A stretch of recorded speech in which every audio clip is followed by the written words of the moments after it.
এই জন্য আল্লাহ রাসূল সাল্লাল্লাহু আলাইহি ওয়াসাল্লাম বলছেন, 97 নম্বর হাদিস সহিহ বুখারীর মধ্যে আসছে, নিজের সন্তানকে তো ভদ্রতা শিক্ষা দিবেন, নিজের বাড়িতে যদি একটা চাকর থাকে, কাজের লোক যদি আপনার সাথে চলে, তাকেও ভদ্রতা শিক্ষা দিতে হবে। আল্লাহ রাসূল সাল্লাল্লাহু আলাইহি ওয়াসাল্লাম বলছেন, ফাআহসানা ফাআদ্দাবাহা ফাআহসানা তালিমাহা, আল্লাহু আকবার, ওয়াল্লামাহা ফাআহসানা তালিমাহা, মানে উত্তম আদব শিক্ষা দেবে। এই দেখেন, উত্তম আদব কি? সবই তো আদব, তার মধ্যে উত্তম আছে না? তো নিজের সন্তানকে আদব শিক্ষা দিবেন, এরপরে সালাত শিক্ষা দিবেন, এরপরে কি শিক্ষা দিবেন? এলেম। এলেম কয় নম্বরে?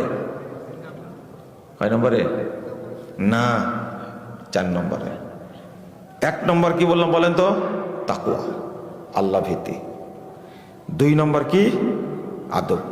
3 নম্বর সালাত। 4 নম্বর কি? এলেম। তারপরে কিন্তু আপনি ঘুম থেকে উঠে প্রথম কোথায় পাঠান? কিন্ডারগার্টেনে, তাই না?